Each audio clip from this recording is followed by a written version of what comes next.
Hi friends, welcome to Deepika reviews. Lakshmi నివాసం upcoming ఎపిసోడ్లో ఏం జరగబోతుందో తెలుసుకోవాలనుకుంటున్నారా? అయితే ఛానల్ను సబ్స్క్రైబ్ చేసుకొని సపోర్ట్ చేయడం మర్చిపోకండి. మామయ్య, నేను చేసిన తప్పుకు మీ కాళ్ళ మీద పడి క్షమాపణ చెప్తాను అని తులసి అంటూ ఉంటుంది. వద్దమ్మా వద్దు, నువ్వు చేసిన అవమానంతో కడుపు నిండిపోయింది. వద్దమ్మా వద్దు, నువ్వు నా కాళ్ళ మీద పడాల్సిన అవసరం లేదమ్మా అని చెప్పి బసవరాజు అంటూ ఉంటాడు. ఒరే సిద్ధు, నీ భార్య తులసి చాలా మంచిదంటూ నెత్తిన పెట్టుకున్నావు. ఈరోజు చూసావా, నీ భార్య తులసి వల్ల నా కొడుకు ఆత్మహత్య చేసుకోబోయాడు. పులిలా బ్రతికిన నా కొడుకుని అందరి ముందు అవమానించింది నీ భార్య తులసి. నలుగురిలో నా కొడుకు తలదించుకోవలసి వచ్చిందిరా అని చెప్పి బామ్మ అంటూ ఉంటుంది. ఇలాంటి అవమానం నా కొడుక్కి ఎప్పుడూ జరగలేదురా అని బామ్మ సిద్ధుతో అంటూ ఉంటుంది. నాన్న, తులసి చేసింది తప్పే. తులసి తరపున నేను క్షమాపణ అడుగుతున్నాను నానా అని సిద్ధు అంటూ ఉంటాడు. క్షమాపణ అడిగితే జరిగిన అవమానం పోతుందా సిద్ధు అని బసవరాజు అడుగుతూ ఉంటాడు. మావయ్య, నేను చేసింది తప్పే. క్షమాపణ అడిగితే జరిగిన అవమానం పోతుందని నేను అనట్లేదు. నేను చేసిన తప్పుకు మీరు ఏ శిక్ష విధించినా కూడా సంతోషంగా స్వీకరిస్తాను మావయ్య అని చెప్పి తులసి అంటూ ఉంటుంది. అయితే ఖుషిని ఈ ఇంటి నుంచి పంపించేయి తులసి అని చెప్పి బసవరాజు అంటూ ఉంటాడు. ప్లీజ్ మావయ్య, ఖుషి లేకుండా నేను ఉండలేవను. ఖుషి నా ప్రాణం అని తులసి అంటూ ఉంటుంది. అయితే నా కొడుకు సిద్ధుని ఈ ఇంటిని వదిలి శాశ్వతంగా వెళ్ళిపో తులసి అని బసవరాజు అంటాడు. ఇక తులసి షాకింగ్గా బసవరాజు వైపు చూస్తూ ఉంటుంది. ఏంటి తులసి, నా కొడుకు కావాలో ఖుషి కావాలో తేల్చుకోలేకపోతున్నావా? వచ్చిన గెస్టులందరూ కూడా ఖుషి నీకే పుట్టింది. నీకు పుట్టిన సంతానాన్ని తీసుకొచ్చి ఈ ఇంట్లో పెంచుతున్నావంటే మాకు ఎంత అవమానంగా ఉందో తెలుసా? అందుకే ఖుషిని శాశ్వతంగా దూరం చేసుకో, లేదంటే నా కొడుకుని ఈ ఇంటిని వదిలి వెళ్ళిపో తులసి అని చెప్పి బసవరాజు అంటూ ఉంటాడు.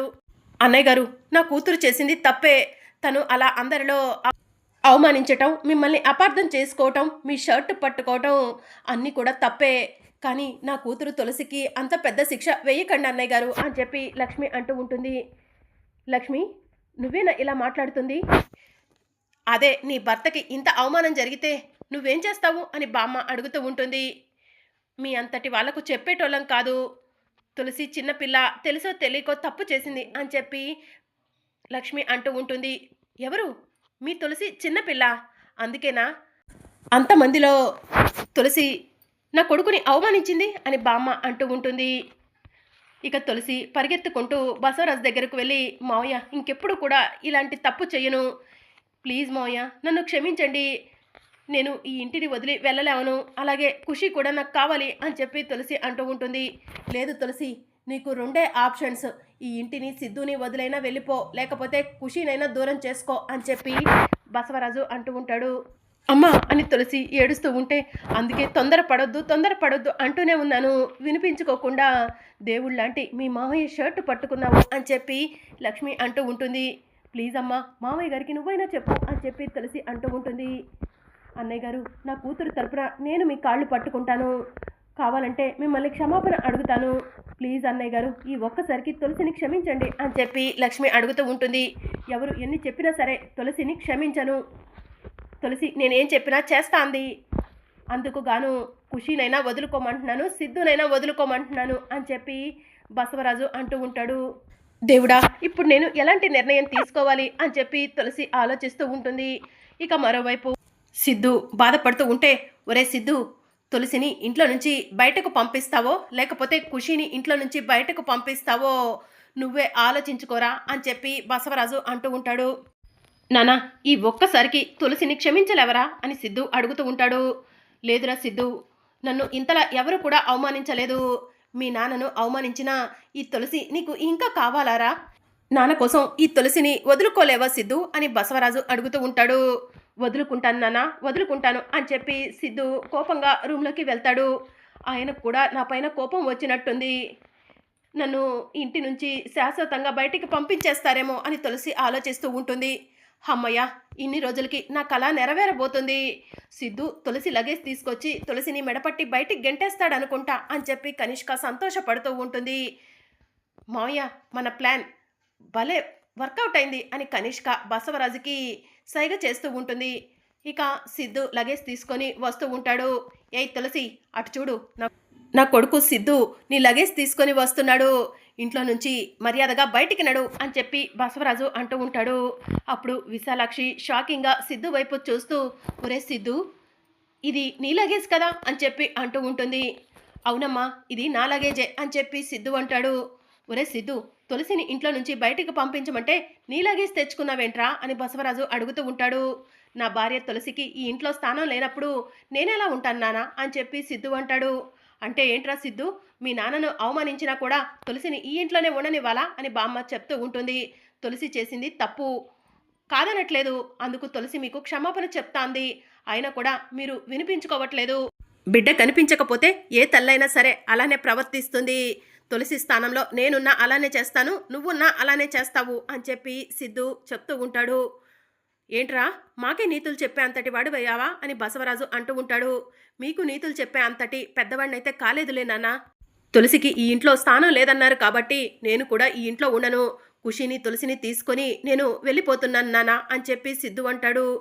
తులసి లే తులసి అని చెప్పి సిద్ధు తులసి దగ్గరకు వెళ్ళి తులసిని పైకి లేపుతూ ఉంటాడు.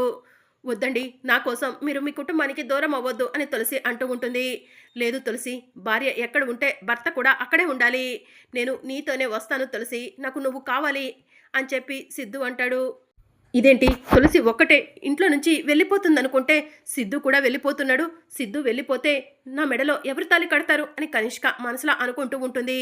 ఒరే సిద్ధు, ఇదే నీ ఆఖరి మాట అని బసవరాజు అంటూ ఉంటాడు. ఆఖరి మాటే కాదు, చివరి మాట కూడా. తులసిని క్షమించి తులసిని ఖుషిని ఈ ఇంట్లో ఉండనిస్తేనే నేను కూడా ఈ ఇంట్లో ఉంటాను, లేదంటే వెళ్ళిపోతాను అని చెప్పి సిద్ధు అంటాడు. ఏంట్రా బెదిరిస్తున్నావా, వెళ్ళిపో అని చెప్పి బసవరాజు అంటాడు. వద్దండి, సిద్ధుని ఇంట్లో నుంచి బయటకు వెళ్ళొద్దని చెప్పండి అని విశాలాక్షి అంటూ ఉంటుంది. వాడు మన కడుపును పుట్టాడు కాదనట్లేదు, కానీ వాడికి మనం అక్కర్లేనప్పుడు మనకి వాడు అవసరమా విశాలాక్షి అని చెప్పి బసవరాజు అంటూ ఉంటాడు. లేదండి, నా కొడుకు సిద్ధు నాకు కావాలండి అని విశాలాక్షి ఏడుస్తూ ఉంటుంది. ఇక మరోవైపు సిద్ధు తులసి రా వెళ్దాం అని చెప్పి తులసిని ఖుషిని తీసుకొని లగేజ్ సర్దుకొని ఇంట్లో నుంచి బయటికి వెళ్తూ ఉంటాడు. ఇక మరోవైపు జాను గుడికి వెళ్తూ ఉంటుంది.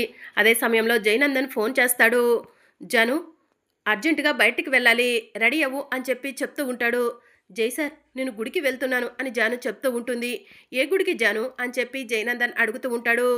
దగ్గరలో ఉన్న శివాలయానికి జై సార్ అని జాను అంటూ ఉంటుంది.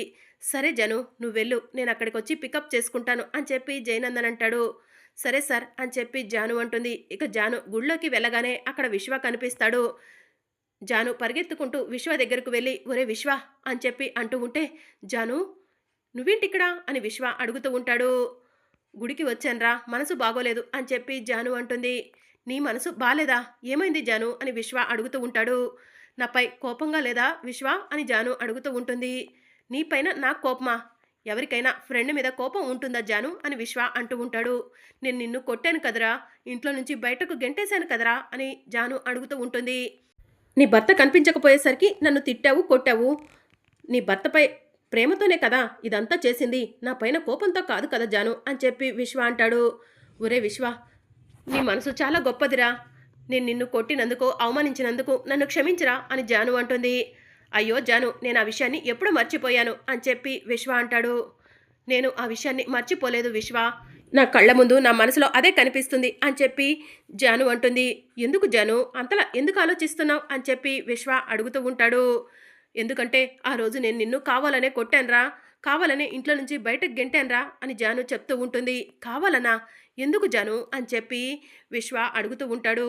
ఎందుకంటే జై సార్ బెంగళూరు వెళ్ళానని అబద్ధం చెప్పి ఇంట్లో ఉండి ఇంట్లో ఏం జరుగుతుందో అని గమనిస్తున్నాడు విశ్వ. జై సార్ని బయటికి రప్పించడం కోసమే ఇదంతా చేశాను అని చెప్పి జాను అంటుంది. జై ఎందుకు అలా ప్రవర్తిస్తున్నాడు అని విశ్వ అడుగుతూ ఉంటాడు. జై సార్ మెంటల్గా టెన్షన్లో ఉన్నారా, ఎందుకు అలా ప్రవర్తిస్తున్నారో అర్థం కావట్లేదు అని జాను అంటుంది. జాను, జై గురించి నువ్వేనా ఇలా చెప్తుంది అని విశ్వ అడుగుతూ ఉంటాడు. అవునరా, జై సార్ గురించి చాలా విషయాలే తెలిసాయి, అసలు వాటన్నిటిని నమ్మాలో వద్దో కూడా అర్థం కావట్లేదు అని చెప్పి జాను అంటుంది. ఏం తెలిసింది జాను అని విశ్వ అడుగుతూ ఉంటాడు. ఇక జానుకి జై గురించి తెలిసిన అన్ని విషయాలను విశ్వకి చెప్తూ ఉంటుంది. జాను, నాకు కూడా ఆ జై గురించి అన్ని విషయాలు తెలుసు, కానీ ఆ విషయాలు నీకు ఎప్పుడో చెప్దామని చాలానే ప్రయత్నాలు చేశాను, కానీ ఆ జై చెప్పకుండా అడ్డుకున్నాడు. నిన్ను నీ పేరెంట్స్‌ని మోసం చేసి నీ మెడలో తాళి కట్టాడు జాను అని చెప్పి విశ్వ జరిగిందంతా కూడా జానుకి చెప్తూ ఉంటాడు. జై సార్ ఇలా ఎందుకు ప్రవర్తిస్తున్నారో నాకు అర్థం కావట్లేదు విశ్వ అని జాను చెప్తూ ఉంటుంది. అతడిది ఒక ధృతరాష్ట్ర కౌగిలి. నిన్ను ప్రేమిస్తున్నా అనుకుంటున్నాడే కానీ నిన్ను ప్రేమించట్లేదు. నిన్ను బంధించాలని చూస్తున్నాడు. ఈరోజు ఆ జై వల్ల ఈ స్నేహితుడిని మిస్ అవుతున్నావు. రేపటి రోజున నీ పేరెంట్స్‌ని, నీ అక్కను, నీ అన్నలను కూడా మిస్ అవ్వాల్సొస్తుంది. అందుకు నువ్వు సిద్ధంగా ఉన్నావా జాను అని విశ్వ అడుగుతూ ఉంటాడు. నేను స్నేహితుడిని వదులుకోను. నా కుటుంబాన్ని వదులుకోను. నాకు అందరూ కావాలి విశ్వ అని చెప్పి జాను అంటుంది. కానీ జై దగ్గరుంటే నీకు అందరూ దక్కరు జాను అని చెప్పి విశ్వ చెప్తూ ఉంటాడు. ఏం చెయ్యాలో అర్థం కావట్లేదు విశ్వ అని జాను అంటూ ఉంటుంది. చేసేదేం లేదు జాను. ఆ ధృతరాష్ట్రుడి నుంచి బయటపడు. అప్పుడే నీ జీవితం పీస్ఫుల్గా ఉంటుంది అని చెప్పి విశ్వ చెప్తూ ఉంటాడు. ఇక అప్పుడే జయనందన్ గుళ్ళోకి వస్తూ ఉంటాడు. విశ్వ జయనందన్ని చూసి జై సార్ వస్తున్నారు. నిన్ను నన్ను ఇక్కడ చూస్తే వాడికి లేనిపోని అనుమానాలు వస్తాయి. నేను వెళ్తున్నాను జాను అని చెప్పి విశ్వ అక్కడి నుంచి వెళ్ళిపోతాడు. ఇక జయనందన్ గుళ్ళోకి వచ్చి జాను అయిపోయిందా పూజ అని చెప్పి అడుగుతూ ఉంటాడు. అయిపోయింది సార్ అని జాను అంటుంది. అప్పుడే పంతులు గారు వస్తారు. పంతులు గారు, నాకు నా జానుకి ఇంతవరకు కార్యం అవ్వలేదు. మా ఇద్దరికి పెళ్ళయి 6 నెలలు అవుతుంది. మంచి ముహూర్తం చూడండి అని జయనందన్ అంటూ ఉంటాడు.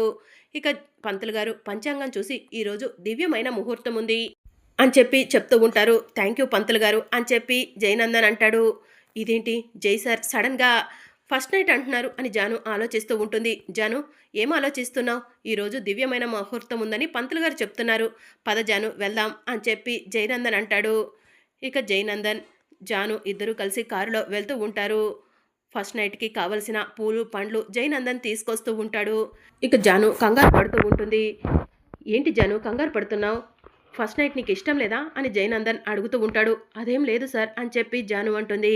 ఇక జాను జయనందన్ ఇద్దరు కలిసి ఇంటికి వెళ్తారు. వైకుంఠం వైకుంఠం అని జయనందన్ పిలుస్తూ ఉంటాడు. ఏంటి సార్ అని వైకుంఠం అడుగుతూ ఉంటాడు. ఆ భాగ్యానికి చెప్పు జానుని అందంగా రెడీ చేయమని. ఈరోజు నాకు జానుకి ఫస్ట్ నైట్ అని చెప్పి జయనందన్ అంటూ ఉంటాడు. ఇక వైకుంఠం భాగ్యం దగ్గరికి వెళ్ళి మేడంకి సార్కి ఈరోజు తొలి రాత్రంట, మేడాన్ని దగ్గరుండి రెడీ చెయ్యి అని చెప్పి చెప్తూ ఉంటాడు. సరే అని చెప్పి భాగ్యం అంటుంది. ఇక జానుని భాగ్యం రూమ్లోకి తీసుకొని వెళ్తుంది. సార్ మిమ్మల్ని నన్ను రెడీ చేయమంటారా అని వైకుంఠం అడుగుతూ ఉంటాడు. అవసరం లేదులే వైకుంఠం, ఆడవాళ్ళకంటే చీరలు కట్టాలి, పూలు పెట్టాలి, మగవాళ్ళకేముంటుందిలే, నేను రెడీ అవుతాను అని చెప్పి జయనందన్ అంటాడు. సరే సార్ అని చెప్పి వైకుంఠం అంటాడు. ఇక భాగ్యం జానుని రెడీ చేస్తూ ఉంటే జాను డల్గా కూర్చొని ఉంటుంది. మేడం ఏం ఆలోచిస్తున్నారు అని భాగ్యం అడుగుతూ ఉంటుంది. ఏం లేదు భాగ్యం అని చెప్పి జాను అంటుంది. ఇక జయనందన్ రెడీ అవుతాడు. ఇంకా భాగ్యం జానుని రెడీ చేయలేదా? అసలే చెవిటిది మూగది, అదేం రెడీ చేస్తుందిలే, నా జానుని నేనే రెడీ చేసుకుంటాను అని చెప్పి జయనందన్ మనసులో అనుకుని జాను రూమ్కి వస్తూ ఉంటాడు. మేడం మీరెందుకు డల్గా ఉన్నారో నాకు తెలుసు. ఈరోజు మీరు ఆ జైకి సొంతమయ్యారంటే ఈ బందీ నుంచి మీరు ఎప్పటికీ బయటపడలేవరు. మీ మంచి కోరి చెప్తున్నాను మేడం, ఈ కార్యాన్ని క్యాన్సిల్ చేసుకోండి మేడం అని చెప్పి భాగ్యం చెప్తూ ఉంటుంది. ఇప్పటికిప్పుడు ఏం చెయ్యను అని జాను అడుగుతూ ఉంటుంది. పారిపోండి మేడం, మీరు ఆ జైకి దొరకపోతే ఈరోజు కార్యం ఆగిపోతుంది కదా అని చెప్పి భాగ్యం చెప్తూ ఉంటుంది. ఇక జాను ఆలోచించి అక్కడి నుంచి పారిపోతూ ఉంటుంది. ఇక మరోవైపు జయనందన్ జాను కోసం వచ్చి జాను జాను అని చెప్పి పిలుస్తూ ఉంటాడు. జాను కనిపించకపోవడంతో జాను కోసం ఇల్లంతా వెతుకుతూ ఉంటాడు.